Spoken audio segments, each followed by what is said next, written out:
Hello, my name is Damian McIlroy and I am a third year PhD student here based at SACA in Queens, and I am chair for this second panel. And just before we start, this panel is slightly different in terms of its setup and how it's going to run from the previous one, principally because we also have a speaker who's coming in virtually. Okay, so we're just going to manage questions and presentations slightly differently. Is that okay? So to keep things moving, the role of play for this panel will be that the speakers will present for about 10 to 12 minutes.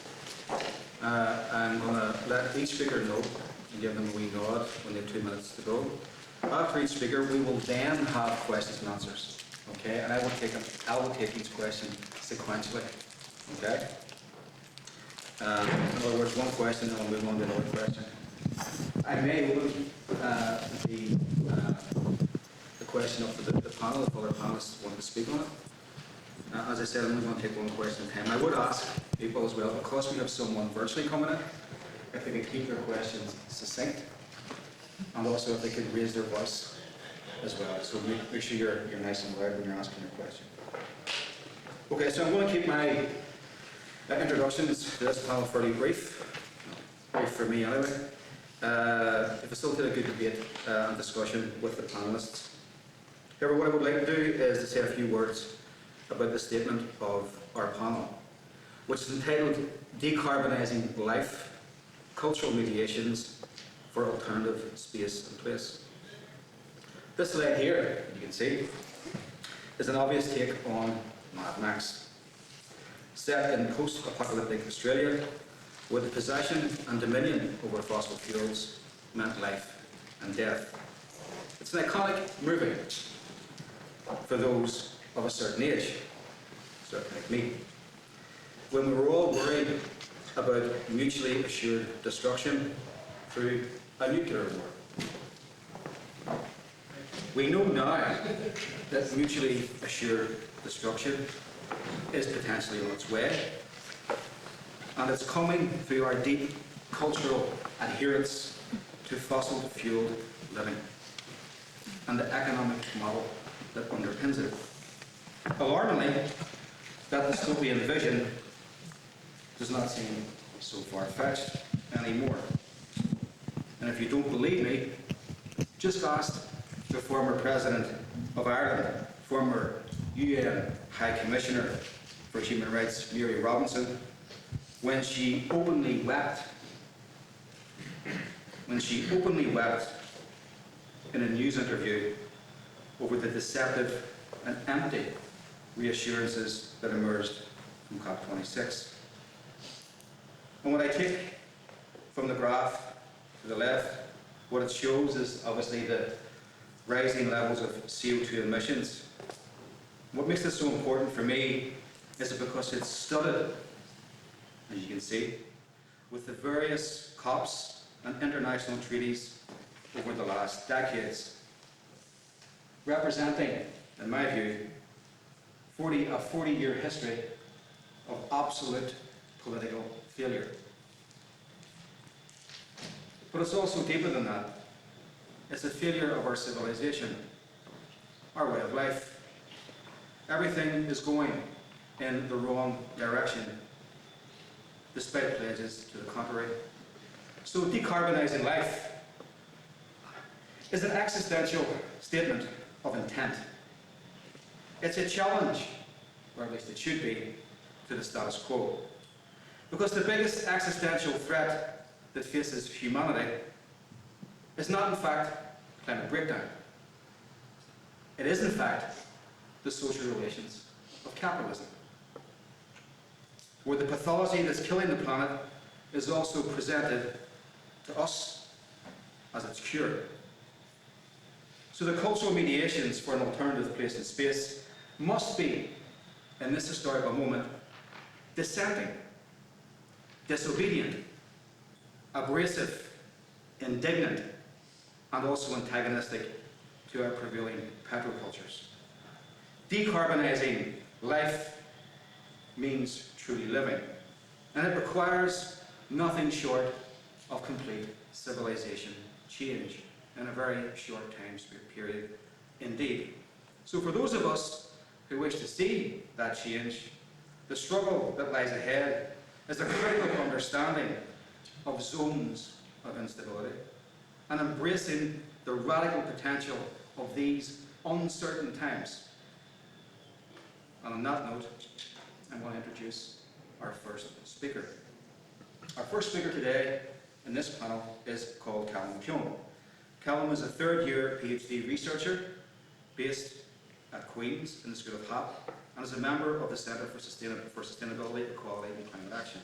His research interests include the green political economy, the state, activism and theories of social change. Calum's piece is called Post-Carbon Space-Making, Politicisation, Participation and the Eco-Social Contract. Is that right, Calum? Happy days. Calum will be talking about prefigurative politics as a way of creating, experimenting with and communicating just and sustainable post-carbon ways of being, which challenge and oppose the dominant consumer capitalist vision of a good life. Calum, the floor is yours.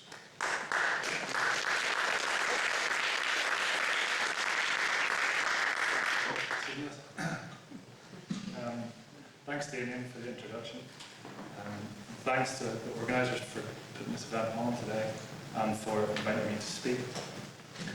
The presentation I'm going to be giving is entitled Post-Carbon Space-Making.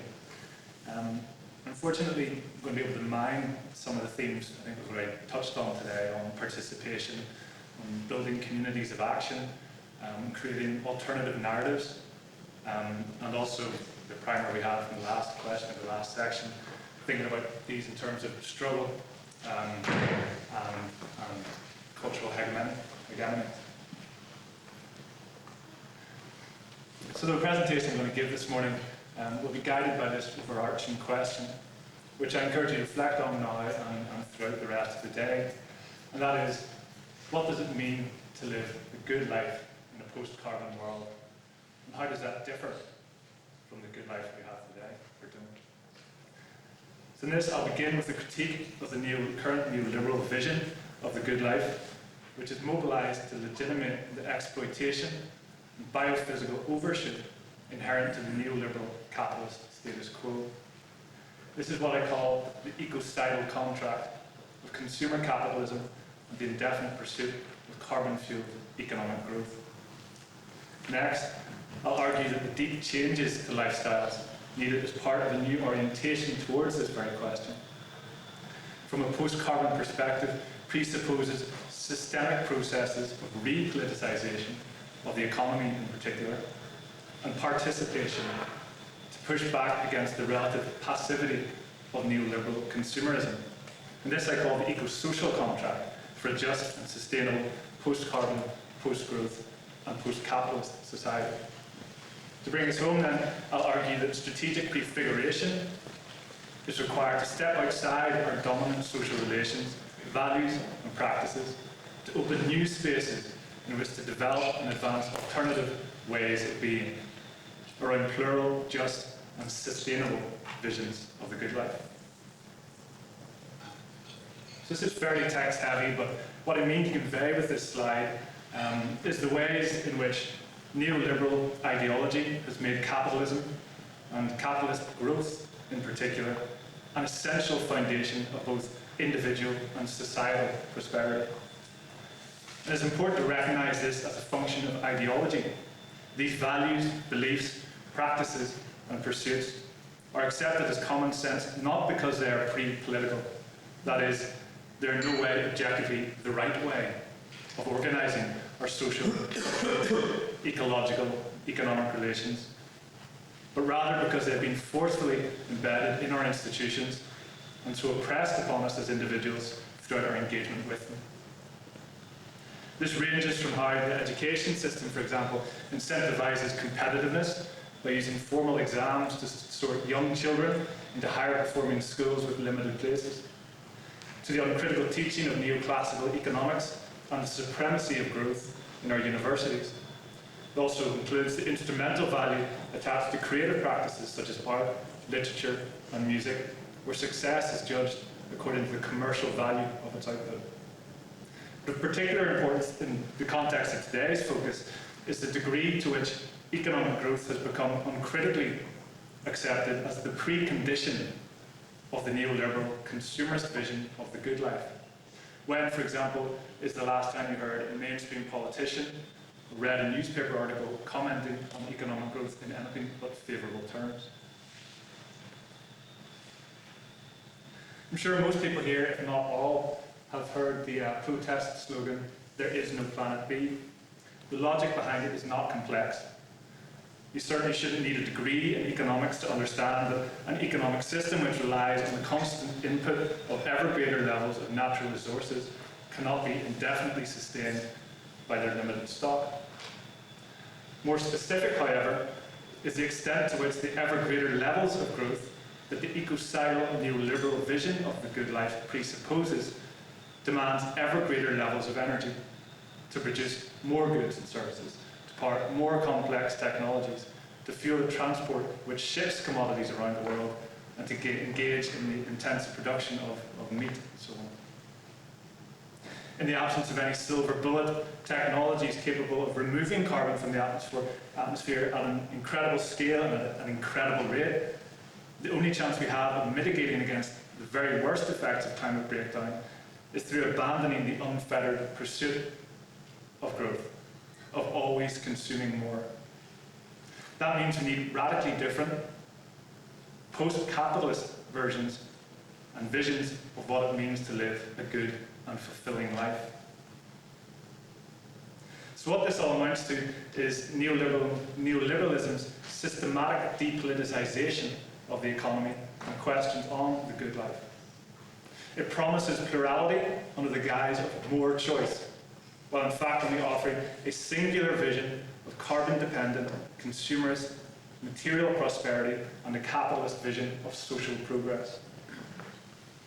And so effectively and pervasively linking this vision to the economic growth imperative, that is, as the precondition of prosperity, of progress and of political legitimacy, it has become inextricable from fossil fuel consumption.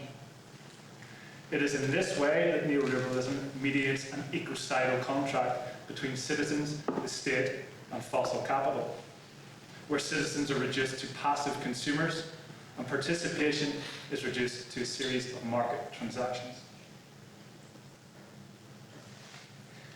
Neoliberal capitalism's ecocidal contract, then, is one in which offers economic growth-centric vision of the good life, one which values citizens as passive consumers, one which values nature as an economic resource to be exploited, one which advocates and incentivizes competitive individualism, and one which is technocratic with few opportunities for democratic contestation. And what neoliberalism's ecocidal contract implies is that a post-carbon transition does not start and end with the energy system. Rather, it necessitates a post-growth and post-capitalist transformation of our very social, economic and ecological relations, of our values and preferences, of our very ways of being.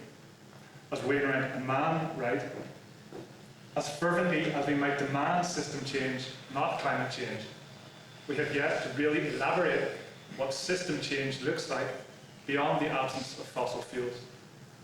Indeed, most of the time, the tacit assumption is that system change means a green, renewables-based capitalism. It is in this sense, then, that I propose these principles as the basis of an eco-social contract, which directly challenges the exploitative, alienating, and ecocidal structures of the carbon capitalist status quo, as the principles then around which a radical political alternative and countercultural movement could be organised. It is one which promotes plural, just and sustainable ways of being which respect both planetary and social limits, which values solidarity and the eco-social common good as the drivers of social progress, not individualised consumption, which recognises active participation as the foundation upon which that shared and interdependent prosperity is built and seeks to maximise it. is one which prioritises the egalitarian satisfaction of real and immediate needs and is radically democratic. In essence, it is one which puts the needs of people and planet first. If that sounds utopian, is it any more so than the idea that the very capitalist economic system, which has structured vast inequalities and injustices, and which has brought us to a point of planetary emergency, can somehow deliver the solutions to these problems? Yet, as nice as this may sound, we of course can't expect this to suddenly capture our collective social, cultural, and political imaginaries. And this is why I propose prefiguration to be of the utmost strategic importance. As Reichstad and Graden define it, prefigurative politics means being committed to the idea that if we want to replace certain structures with other very different ones, then we need to reflect some aspects of that future structure in the movements and organisations developed to bring it about. In other words, prefigurative politics is the process of practicing the alternative world you wish to inhabit. And in doing so, it carries the potential to remove people, if only briefly, from the dominant, exploitative and ecocidal structures, while opening new space for thinking and acting creatively, and developing alternative, just and sustainable notions of the good life. In doing so, it performs a crucial communicative function in building new narratives which challenge the status quo and offer such alternatives. And concerned as it is with making active interventions, it is an essentially participatory process which may help to engender a culture of participation which is socially and ecologically energising and not just energy dependent. Prefiguration is of course not a new concept, and it has a long history of practice in anti-capitalist struggle, from which we can draw inspiration in thinking about how we might prefigure post-carbon and post-growth social arrangements, and why, in considering the pervasive power of capitalism's ecocidal contract, it's so necessary to do so, and to do so quickly. The image in the top left here depicts the Black Panther Party's free breakfast programme, which fed hungry black children who were all but abandoned by the US state, while communicating revolutionary political ideas to them and their families about why they were in that position of injustice. These programmes decommodified food while building community solidarity and raising consciousness on racist capitalist domination. The Occupy movement in the top right is perhaps the most noted contemporary example of prefiguration. The movement physically occupied public space and protested economic inequality, while prefiguring non-hierarchical social relations in the practice of deliberative consensus decision-making on strategy. On the bottom right, you have the young lords who were contemporaries of the Black Panther Party and inspired by them. They occupied Lincoln Hospital in the South Bronx in an attempt to open the space to community projects and provide healthcare to disadvantaged and neglected Puerto Ricans living there. There are also examples of less confrontational practices, such as community gardens, which carry the potential to create alternative community-based food systems, or tool libraries, which remove the need for ownership of a tool as a precondition for using it, or indeed alternative university programs which striking academics deliver off campus during industrial action. Importantly then, prefiguration does not necessarily have to act outside the law, but neither does it have to act within it. And I would argue that this is becoming of increasingly central concern, especially in how it relates to and engages with economic, social and cultural means of production. And given the timescale we have to make such transformative changes to our ways of being, that is, the radical visions of a post-capitalist, post-carbon future we need to generate are unlikely to be endorsed by the powerful vested interests of carbon capitalism. So what do these have in common? They're all action-oriented practices which make calculated interventions into the dominant social relations while offering alternative visions of how things could be. Prefiguration then has both communicative and material power. It both shows that there are alternatives to the status quo and brings them into being. It is inherently participatory and politicising. It is both experimental and experiential, creative, constructive, and at best is a countercultural expression of an alternative way of being. These are all crucial qualities which must be mobilised in making the necessarily radical ruptures of the carbon culture that values consumption and growth above all else. Perhaps most important is the inherent creativity which comes with playing outside the rules of the game, as well as the solidarity and sense of common purpose which neoliberal individualism so effectively disintegrates. It therefore opens the space to think differently about and demonstrate alternative approaches to what we value. Is it more stuff or more time to spend with family or on creative pursuits? We might think about what work we do and why, how we interact with and care for each other and the natural world, and so on. Now, while I believe that for all these reasons, prefiguration has a central role to play in moving us towards a just, sustainable and enjoyable post-carbon world, I'll also caution against fetishising it as all we need. Indeed, prefiguration needs space to operate, just as much as it creates it, especially if it is to operate outside the law in some cases. And it is for this reason that prefigurative moments must fit into a wider movement of struggle, interlinked in solidarity and move forward with effective leadership. After all, we need nothing short of system change.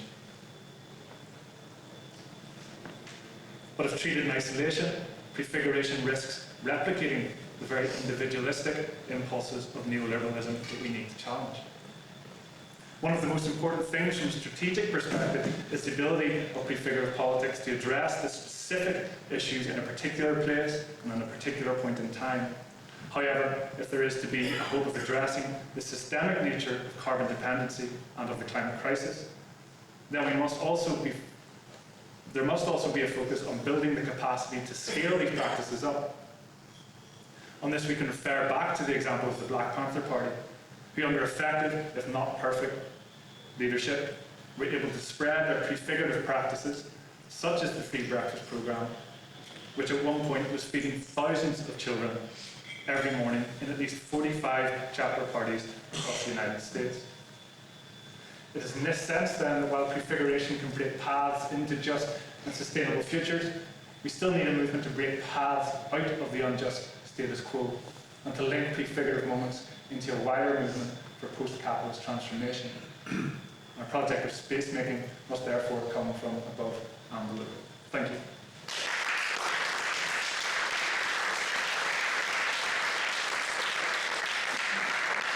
I feel that there are some activities that we need to prioritize in order to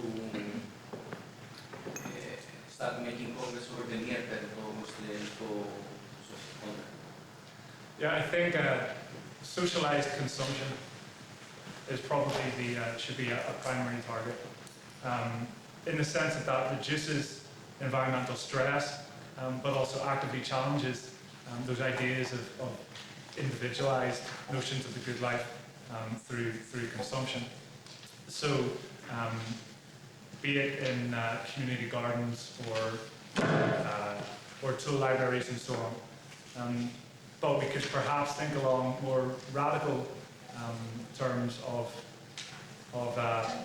movements that seek to gain access to the means of the production of those goods. So there would, in this idea, be a role for trade unions and so on, and perhaps building revolutionary capacity to seize control of workplaces and direct those towards more social and ecological goals. Including the university erectors. Okay, we can have another question, please. Down the back of this gentleman here. So we've just been through an election, and many of our kind of progressive green politicians have lost their seats. Their kind of proposition from a climate perspective has sort of been rejected by the people. So how do we go about taking these sorts of ideas and communicating those to the communities that Amanda was talking about in a way that people will understand and accept? because many of those progressives are in the communities and doing these kinds of activities, and yet they've still lost their seats. I would probably challenge that equated to a rejection of those issues. I think the recent election here was framed in such a way that those were sidelined, unfortunately, including the sidelining or the marginalisation of the Green Party, for instance, from political broadcasts and so on. But I think it may be feeding from some of the themes that Amanda talked about, is that these communities may, in a way, be sort of self-producing and self-constructing, and it's the emphasis on action, on participation, which is really their sort of creative force, I think. So it's about mobilising people around those common goals, but I think action hopefully engenders more action. Does that answer your question? We have one more question. We're here, and also I would encourage if there's any female participants, attendees who want to ask a question. It's been very male dominated so far. Is there any questions from female attendees? Over here, there you go. When we're building spaces of participation, like I've noticed it even in nature conservation, it's so hard to break away from social structures of hierarchical leadership. And I find that we don't have the language to talk about it. Is there anything that you think of, like how do we bring a revolutionary idea into those spaces to like actually break the hierarchy fully using language? Yeah, I think it's probably about trying to create alternative spaces on the basis of those concerns, I guess. And as per the example of the Occupy movement that I had in the presentation, they're explicitly organised around that idea of non-hierarchical sort of consensus decision making. And I think in that sense, these sort of communities of action, and particularly around this sort of idea of an eco-social contract that I put out there, is about trying to bring communities together around a sort of common purpose of explicitly stepping out of those particular forms of social relations to engender something different. Thank you. Question down the back here from Peter Dorn. I wonder, have you thought about any forms of prefigurative practice that could be embedded in the activities here on campus? You know, that could become part of the experience, the student experience, as a part of the transformation. The campus seems to be an ideal place for experimentation as part of our pedagogy. Have you thought about any examples or practices that could become part of the student experience? Not explicitly, actually. If you have any ideas, I'd like to hear it. Well, Amanda's program is a good example, actually. You've mentioned one, of course, which is the informal teaching alongside industrial action. I think widening some of the spaces around campus as well, and maybe creating community gardens, that kind of thing. I hadn't given it a lot of thought, but I'm just thinking that there's clearly an opportunity maybe to begin to organise around that idea on campus. Yeah, so I think that's a good point, actually, and I often think about the physical space outside, which I believe during the Second World War was runner beans. Yeah, maybe there is something there which is, I guess, could be considered fairly antagonistic to the senior management, but that would be it. Prevent gardening. Yeah. Okay. Maybe just to add to that, I mean, back to kind of a large question of picking the values in society, so that education is totally hierarchical, so that's, you've got to start turning the classroom over to different types of prefigurative. I'm just going to take two more questions. This woman here with the red scarf. Sorry. It was just in terms of ideas of what the university could do. I work for an organisation, Northern Ireland Resources Network, so we have community groups and charities which are doing work in reuse and repair to develop and promote the circular economy and also the link between climate action. And I was at an event here yesterday, I was thinking that we have members of the repair cafes. And actually, we should be having a repair cafe we've got a new one starting up in Derry, Londonderry. So actually using McGeown College for those activities to take place, but why not here in Belfast? But also in Scotland, there's a network now of repair cafes and sharing libraries being developed. So actually, again, in terms of the space, there's an opportunity with Queen's that actually, in terms of having a sharing library, and that sharing library just doesn't have to relate to tools, it could relate to clothing, it could relate to a wide range of toys, promoting cloth nappy libraries, all of the wide range of things which for students as well, because they're on low income, there's the environmental benefit, but also we engage them from the perspective of actually there's an economic benefit as well in relation to them participating and engaging with this. If you were to speak a little bit louder, our Vice Chancellor could hear you. That was a great comment. Do you want to respond to that? I agree that there's sort of forms of socialised consumption which are really key and would probably engender sort of, I guess, less individualistic attitudes towards consumption and to each other as well. And one that I've, along those sort of lines, is someone who enjoys the outdoors a lot. I've often thought about it is the amount of people who maybe sit with a tent in their garage, which is being used 2 days a year. Or these things, you should have more and more of these kind of these libraries. Yeah. One more question, this gentleman here. Yeah, I think that democracy is that if there is good for the greatest amount of people, then democracy is not working for the British government. It's not working. So, if it's broken, you come up with an idea to fix it. But surely the only political party that would kind of be interested in these ideas is the Labour Party, that believes in kind of collectivism and the idea that you put forward a equal social contract, which presumably comes from Roosevelt, is kind of a brilliant idea to kind of put that forward. There are very few conservatives or neoliberalists or capitalists especially America. It's not there will be individuals there, there will be people there.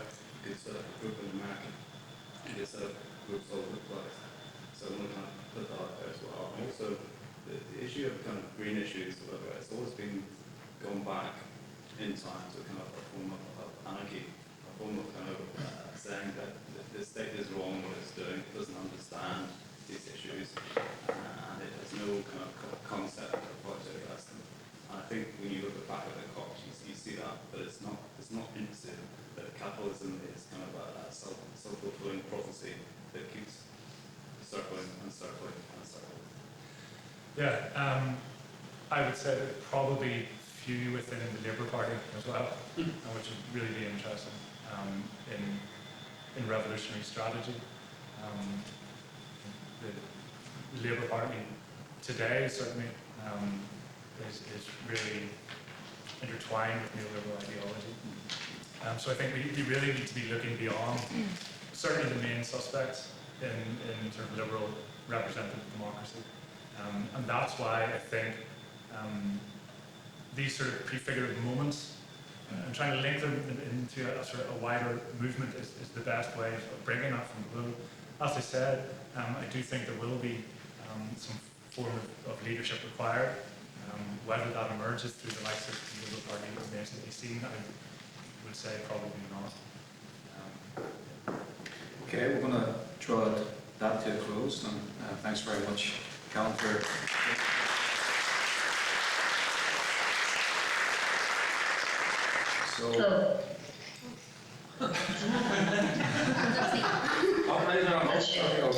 Okay, so our next speaker is in fact Niamh Small. And Niamh is a PhD researcher in political anthropologist in the School of History, Anthropology, Philosophy and Politics, and is also a member of the Centre for Sustainability, Equality and Climate Action.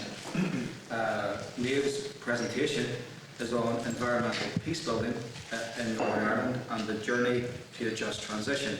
This presentation will discuss the complex relationship of space and place making in Northern Ireland, which remain influenced by decades of political instability and intercommunal tensions.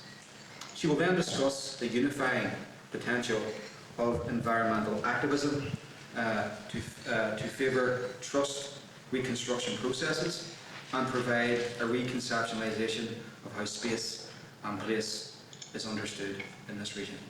Thank you very much.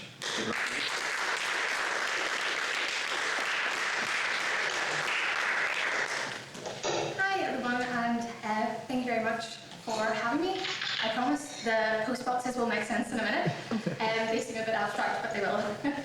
So my presentation today is going to focus on environmental peacebuilding and how environmental activism can provide a peacebuilding function in Northern Ireland. As many of us know, the legacy of violent ethno-political conflict, known as the Troubles, continues to manifest itself in Northern Ireland. Despite years of relatively peaceful coexistence between the two dominant groups of unionism and nationalism, and a burgeoning third identity group of neithers or Northern Irish, in addition to just a generally diversifying society. The political system in Northern Ireland still remains prone to periods of instability, sort of like the one we are experiencing presently. With growing tensions as a result of Brexit threatening the delicate balance of peace, the constitutional question in Northern Ireland is once again at the forefront of media discourse and public conversation, presenting Northern Ireland as a political minefield requiring extreme caution from all involved. What doesn't seem to be as prevalent in discourse is Northern Ireland's poor environmental record. I'm sure everyone here is aware of it, but if you go outside of rooms like this and rooms in universities across Northern Ireland, this sort of knowledge isn't really being shared. As just a few stats, Northern Ireland remains the least protected environment in the UK. We have no national parks. It's ranked the 12th worst country in the world for biodiversity loss. Has no environmental protection agency, and despite recent progress, like Amanda said, and the work of climate coalitions and other civic society organisations, there still remains no law to cut climate changing emissions. So while the constitutional question still looms large, the unfolding climate crisis does not appear to be changing this. So how does this relate to space and place in Northern Ireland? Since the signing of the Good Friday Agreement in 1998, which saw sustained and collaborative effort to bring peace to Northern Ireland, the region is now often referred to as a post-conflict state. However, high levels of segregation and division remain.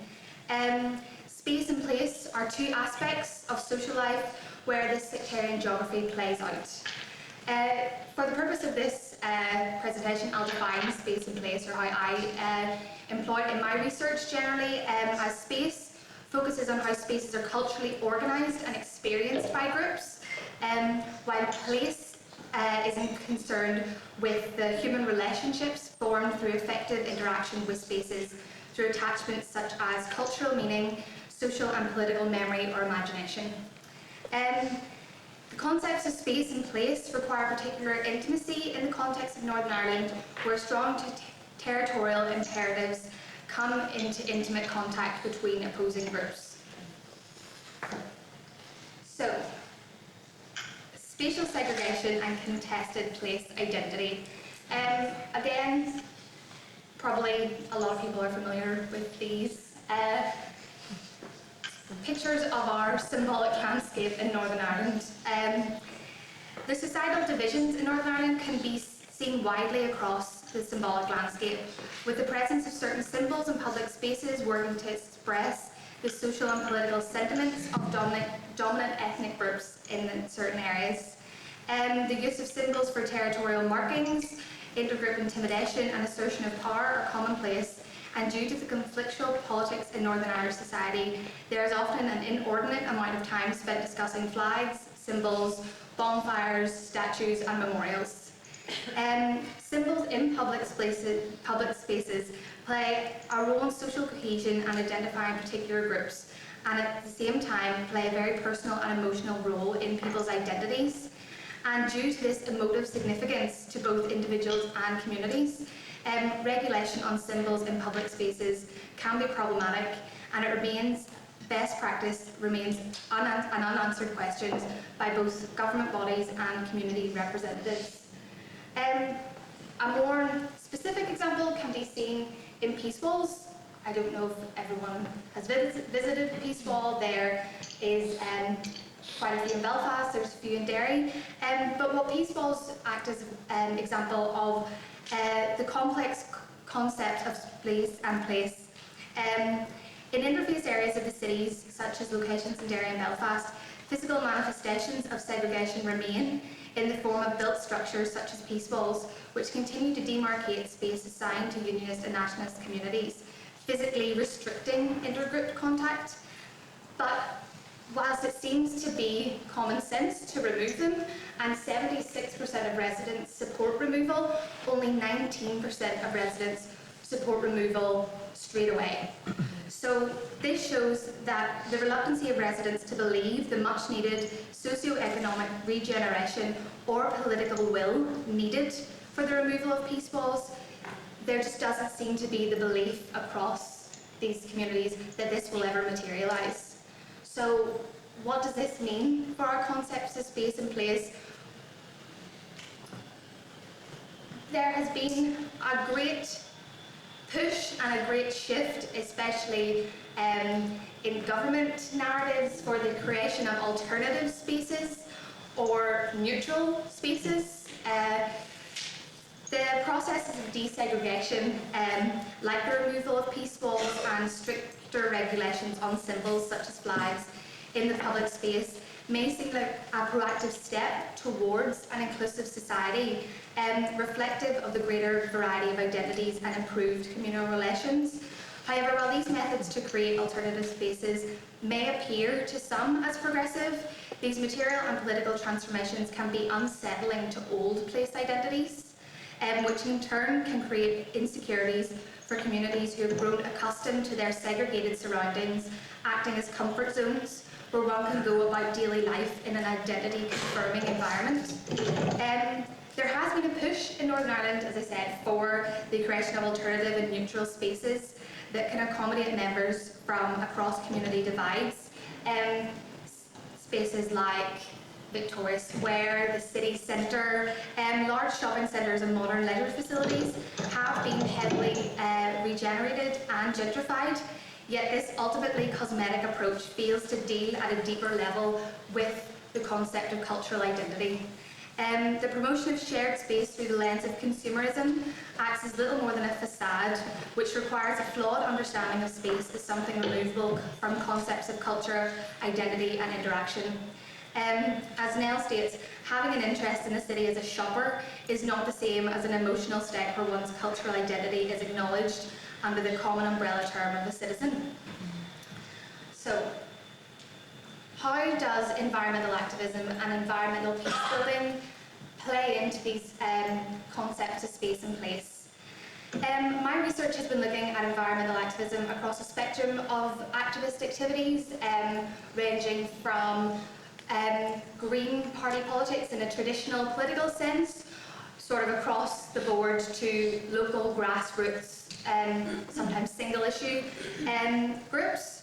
And has been viewing their work through the lens of environmental peacebuilding and how collective action can create alternative spaces and places in Northern Ireland.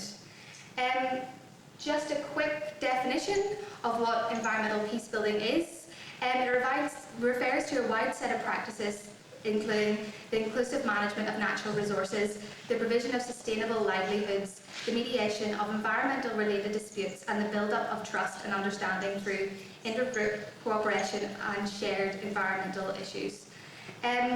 Through highlighting the local and universal effects of climate breakdown, environmental peacebuilding can provide a uniting cause for members of divided societies to come together against a common enemy as such.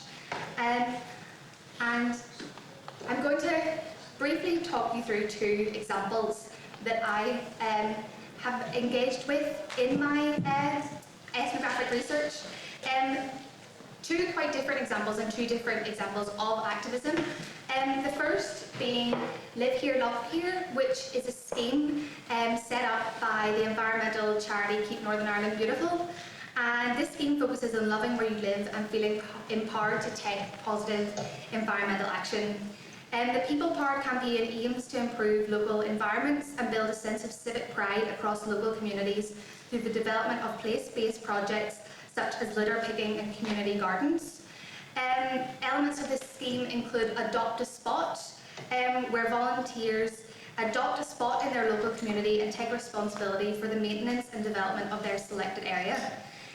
Success stories have seen, as I say, community gardens, multiple tons of litter being removed from scenic areas, and schools committing to reducing plastic usage on their grounds. They also provide funding and grants to support community-led environmental action. And I just want to quickly share two quotes from volunteers that have actually taken part of these projects. The first being, "The community garden has brought together so many people who may not ordinarily interact to make something both useful and beautiful. We're all from all kinds of backgrounds, but with the collective skills, knowledge and spirit to make a community initiative happen. The supplies from Food for Thought have empowered us to grow our project. They also help to give us newcomers something practical to do to contribute, so when they see the garden and want to get involved, there's something really tangible they can do to watch and grow. We hope that this will help us to reach more neighbours so we can affect change in our area in more ways." Another participant lives quite close to the West Link, so a very polluted area, a very urban area, and they said our area is really urban, it's surrounded by roads, has an interface which blocks access, has limited green spaces, yet it's densely populated. The main motorway in Belfast is at the rear of the community, so there are issues with poor air quality and noise, and the commuter parking compounds this. The funding helped us to unleash the potential of younger and older volunteers by sharing gardening ideas and brightened up our community. The result is an active group who want to keep momentum going and make our community the best it can be, and help to contribute to an improved environment for Belfast by creating usable green spaces, reducing the impacts of pollution. So these are very small scale projects, but have very large impacts on people's daily lives and the relationships that they form to the places that they live. This can be an example of environmental activism working to improve relationships of community members from different backgrounds that may not have the opportunities to interact in their daily lives. It also acts as a useful example to the reconceptualisation of place identity, as newcomers to the area can use the garden project as a way to create effective relationships to the place they now call home, and existing residents can form renewed attachment to their surroundings in a positive, inclusive way. In addition to the benefits for the environment, projects such as this can provide the conditions that make boundaries between identities more permeable, leaving openings for identities to change and evolve.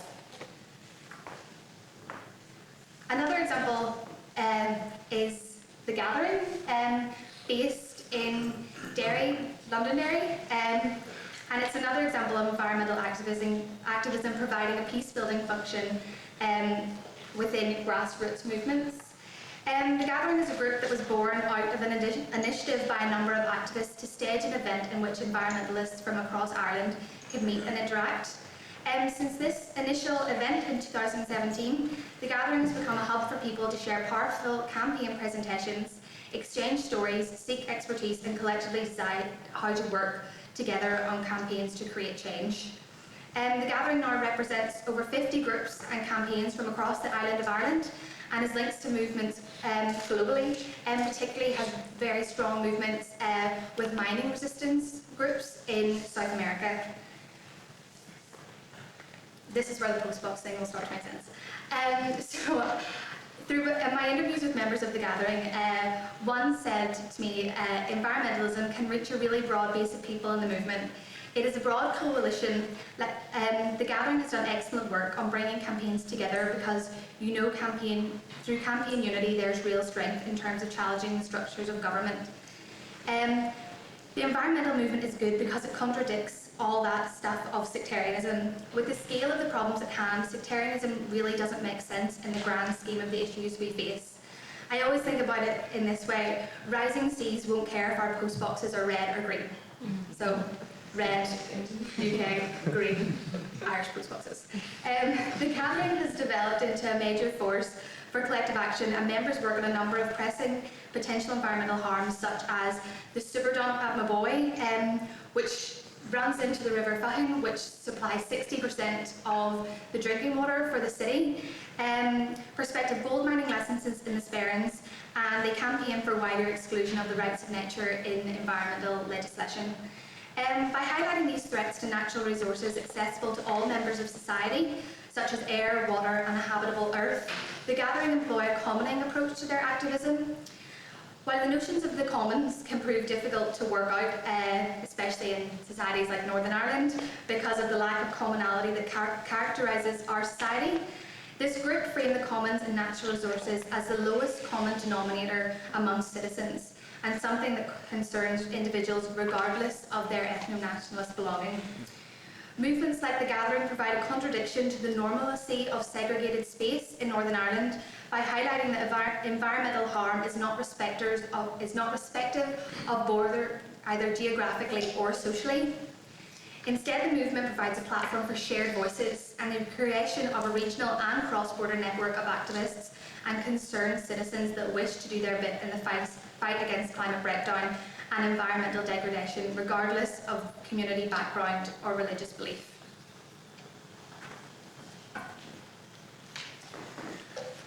And how this all sort of relates to the notion of a just transition. The theoretical lens of environmental peace building and the examples discussed here showcase that through a sense of shared environmental challenges, communities can be encouraged to work together both locally and globally in the aim of achieving a just transition to a healthier and more sustainable world. In terms of Northern Ireland, as Amanda discussed, where community can act as an exclusionary binary between us and them, environmental activism can inspire what can be described as a cross-community action that unites engaged individuals across the region for the purpose of multi-level environmental action, regardless of their socio-political background. Now, this is not to say that this all sounds really idealistic and lovely and sort of flowers in the garden, but it's not to say that environmentalism has the ability to transcend existing communal divisions or conceptions of segregated space and place, which are very much ingrained within Northern Irish society.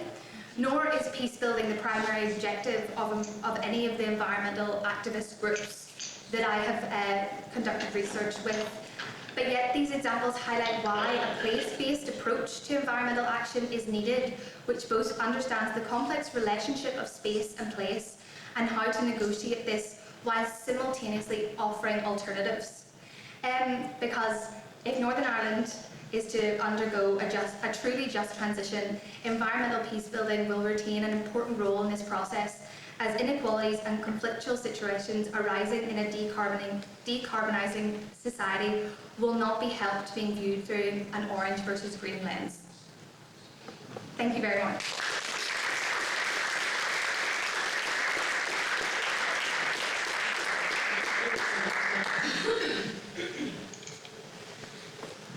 Again, a very thoughtful presentation, and it's particularly apt given where we are now.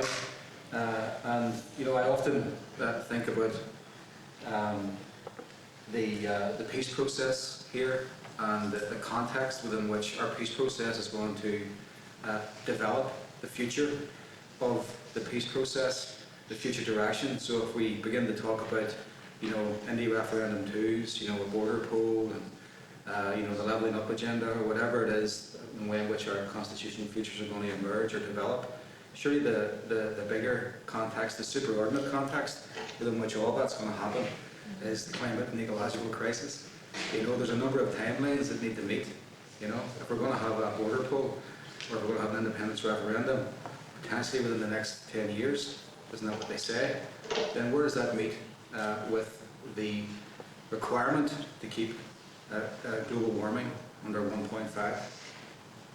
And there's two timelines for you that need a nexus, if ever there was one. So I think it was a brilliant and timely presentation from Niamh. I'm going to take the first question, if anyone has a question. are you interested or have you interacted with other places within the UK with this research?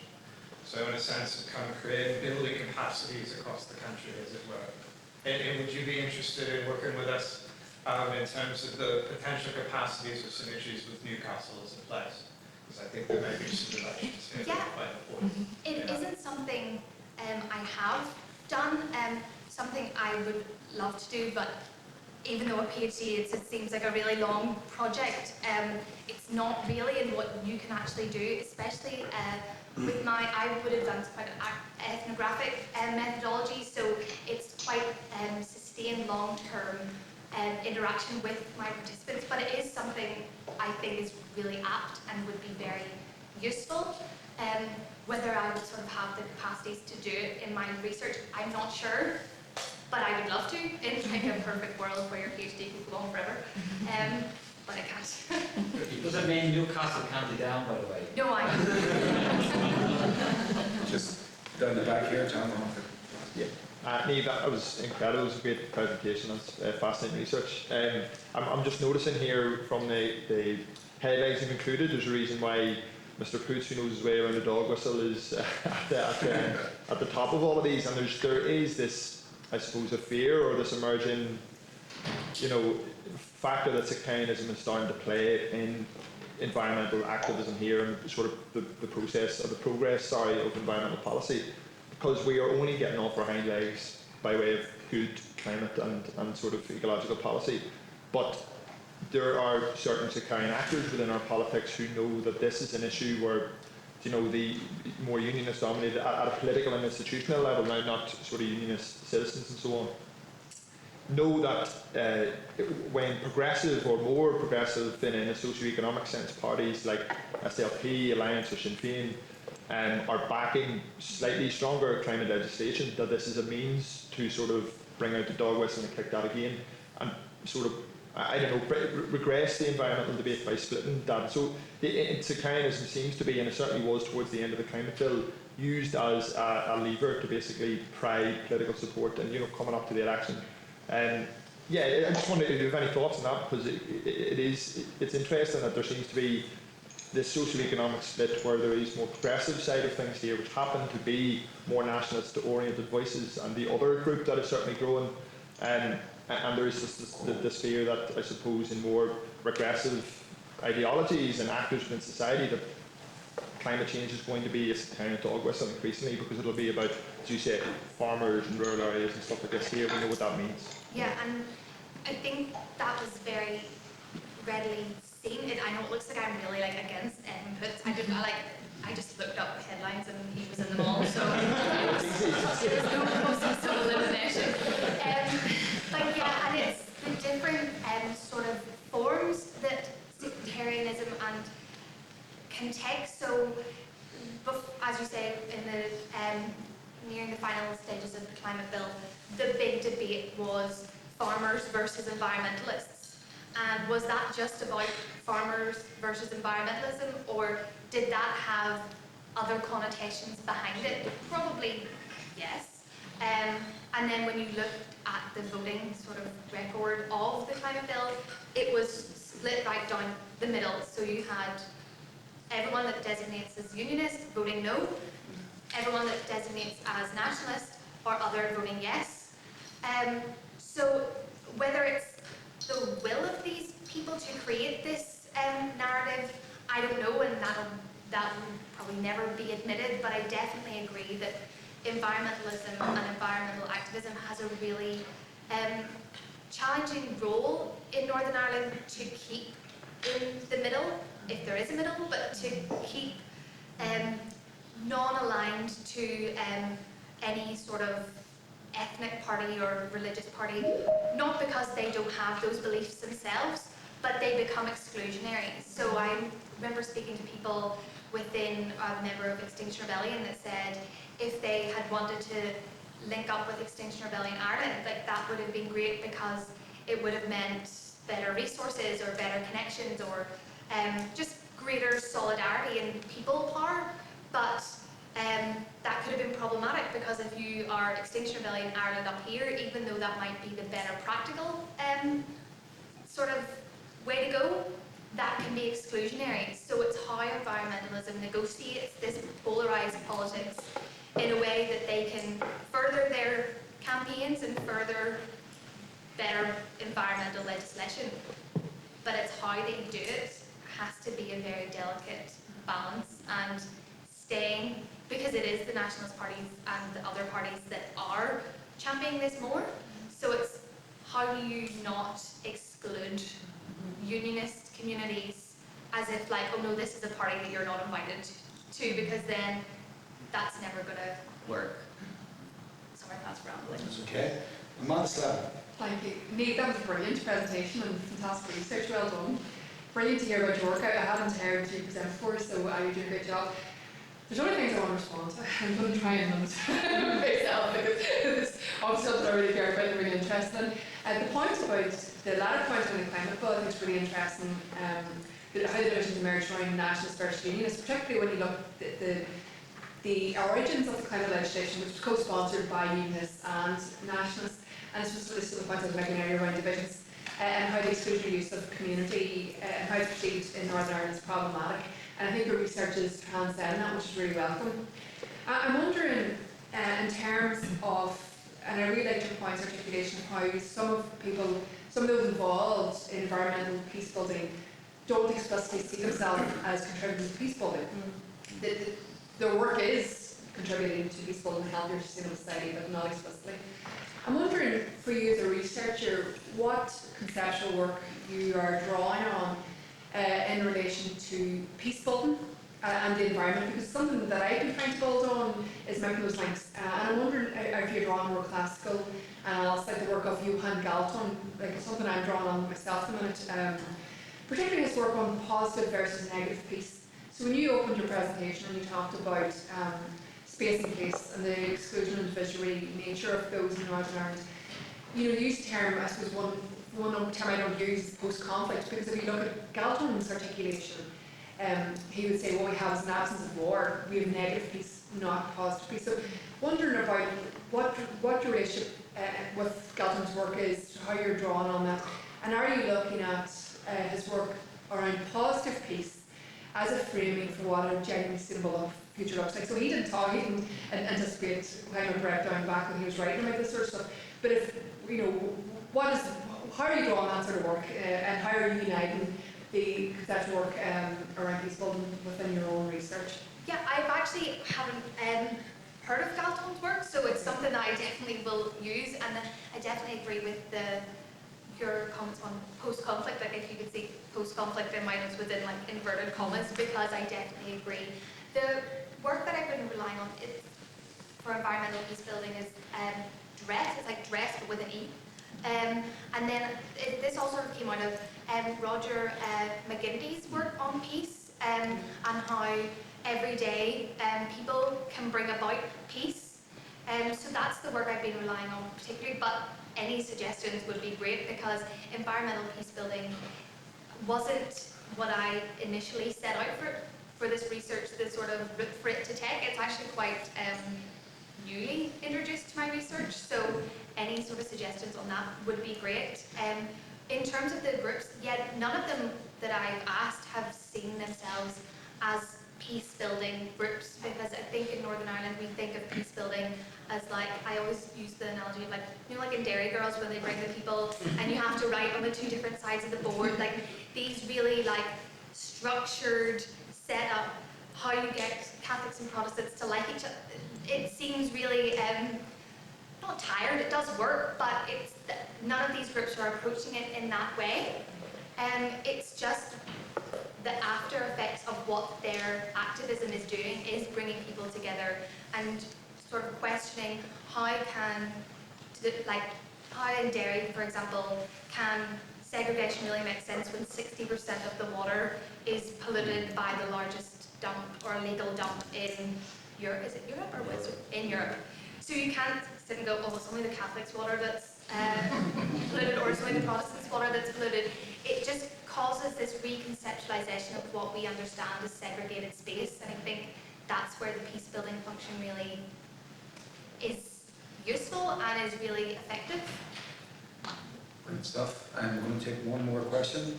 If you don't mind, sir, over here. Thank you very much. Niamh, thank you so much. I thought it was really interesting. I really enjoyed this presentation. I do a bit of work on environmental activism myself. Have you looked at the governance and funding structures of these examples that you've presented here? Because, for example, Live Here, Love Here is not a grassroots activist organisation. It's actually, to the largest part, funded by DAERA. Yeah. And local councils and DAERA sit on the planning committee. I used to work for Live Here, Love Here, so I know it very well. And I think that obviously influences, you know, if it is government funded, if it's local council funded, obviously influences it does influence the type of funding they make available to grassroots groups for what kind of projects, etc. So I think it's important to look at government structures in this context. Yeah, definitely, and that was part of the reason why I chose the two groups that I did, because they directly sort of not contradict, they what's the word? Oppose each other. That's the word I'm looking for. They're different. That's what I'm trying to say. So yes, Live Here, Love Here. It's a very organisational and hierarchical system, so you have to go through the process of applying for grants, and maybe some people don't get them, maybe some people do. They have a great control over what they want. It also is heavily advertised and heavily marketed as, look at all this lovely stuff that we're doing. But I still think it does affect really great change in communities, because it takes the financial pressure off people that do want to participate. So the likes of the gathering, a lot of what they have to do has to come through crowdfunding or volunteers or this sort of thing, which, especially in today's day and age where money's tighter than ever, sometimes giving people a fund to say, yes, go and you've applied for this, go and do something with it. That might even incentivize people and introduce activism to more people if they have a level of engagement already. I do think it's problematic in terms of the DAERA sense, because I don't know how strong their environmental leanings are all the time.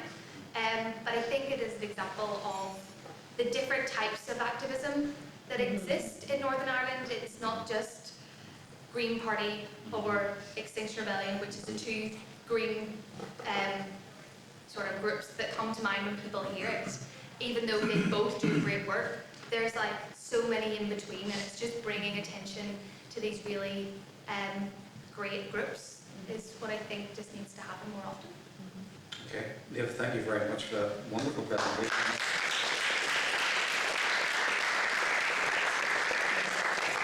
So thanks to Damian for inviting me on to talk at this presentation today.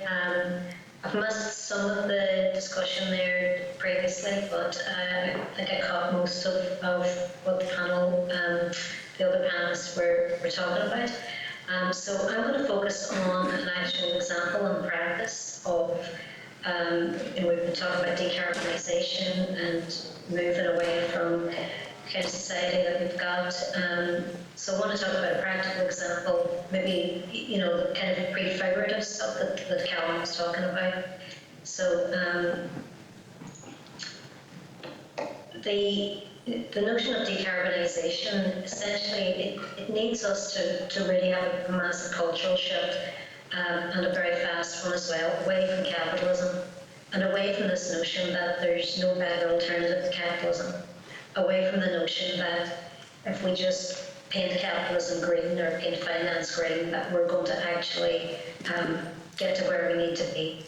So those changes are huge, and within capitalism, I suppose I want to focus on the finance sector, because to me that's the most damaging component of capitalism and where most of the kind of harm comes from. So capitalism enables a toxic finance sector, which is what we've got today, and that finance sector extracts wealth and resources from the real and productive economy, and it does a lot to fund fossil fuel industries as well. It's responsible for supplying tax havens, which extract money again from sovereign tax systems, and All of this helps to create economic stability, and it's actually increased wealth and income inequalities to a level that we've never seen before in human history. So the finance sector is responsible for all of this, and it lives within capitalism. So we know that capitalism has to be replaced by some alternative economic model. I support the idea of a model called participatory economics, but there are other alternatives that are proposed. The problem is that for us to try and dismantle capitalism and the time that would take, we don't actually have that time available to us because of the ecological crisis that we're in. So what we have to do instead is begin by kind of what Calum was talking about, start to implement the changes that we want to see in the system now. Start implementing them now, creating the foundations for change that will take down and change capitalism. So I call those non-reformist reforms, the kind of changes that put in place that do some good now, but are also part of dismantling capitalism for the future. And the example that I want to talk about is the non-reformist reform is mutual banking, and this is an alternative to the toxic finance sector that I talked about. If we have mutual banking in place and it's carried out in the spirit that it's meant to be, we can use that to help address the climate crisis and to tackle poverty and thus ensure a just transition. The most achievable and viable solution that's on the table right now to address climate crisis, in my opinion, is the global Green New Deal, the kind that's promoted by Chomsky and others. And we can tailor that to create our own local Green New Deal.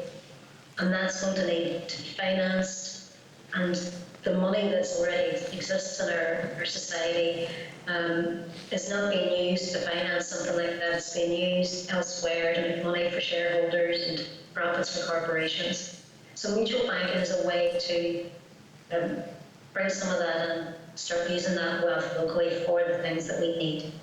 So we have here in the north a campaign to set up a mutual bank. It's called the Northern Mutual, and that's the practical example that I'm going to discuss very briefly. So the Northern Mutual works on the same principles as any mutual bank. So initially, first and foremost, it's mutual, so that means it's owned by its members. It's not owned by shareholders who demand profit to be made. It's regional, so that means it's operational only within a designated region. And in the case of the Northern Mutual, it would operate in the north only. That means that any money deposited there would stay in its region. And so you're retaining the local wealth, and you're, I suppose, putting a barrier on and stopping money going into the finance sector, which we know is so toxic. I suppose just to mention just briefly about the wealth that's here. People do say that here in the north we actually have no wealth, that we completely depend on Westminster, and that's not entirely true. We actually do have a bit of wealth. We have wealth in our bank accounts where we've deposited money in our current accounts, where we have savings. We have a lot of wealth in our public bodies, our universities, our councils, our government departments. But all of this money at the minute, anything that has to be deposited in a current account is going into a high street bank that then uses that money outside this region, or the majority of that money outside this region, and goes straight into that finance sector, funding fossil fuels and keeping money out of the real economy. So the mutual bank isn't just a way to, or isn't just another option on the high street instead of a conventional bank. It's actually far more. It has more profound impact on a region than just that. The Northern Mutual as well will be an ethical bank, so it'll prioritise social and environmental investments and enterprises. And those are the kind of things that we've been talking about, and would very much help invest in and fund decarbonisation. Because it's profit purpose-driven and not profit-driven.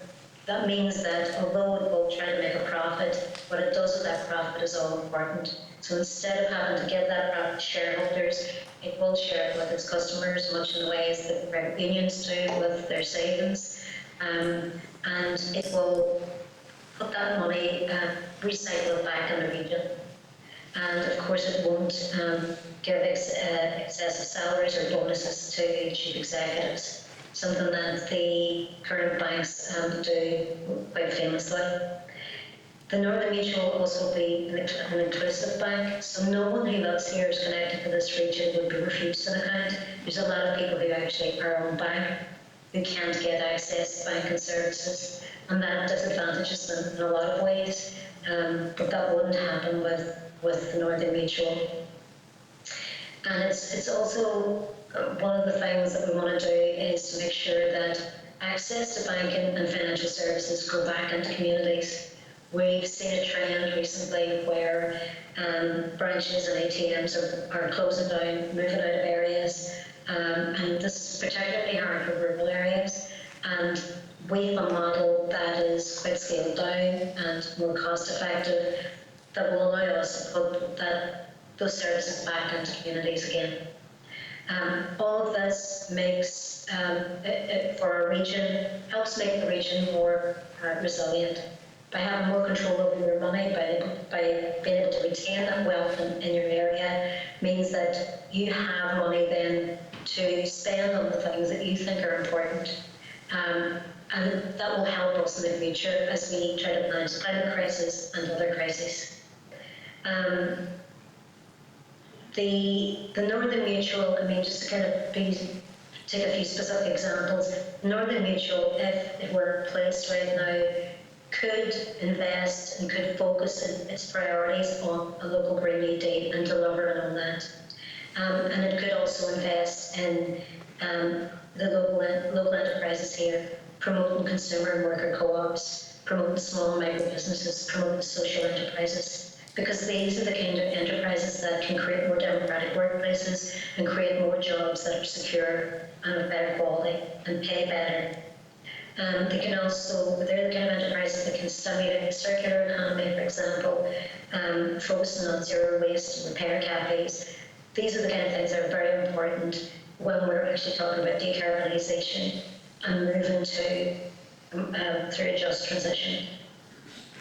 And co-ops and micro-businesses and social enterprises can also produce more and replacing products if the focus is put on that. So, two examples that I give are energy and food. There's actually no reason why we here, if we were to fund these enterprises, why we couldn't produce or generate our own energy and produce pretty much all our own food. We have the resources to be able to do that.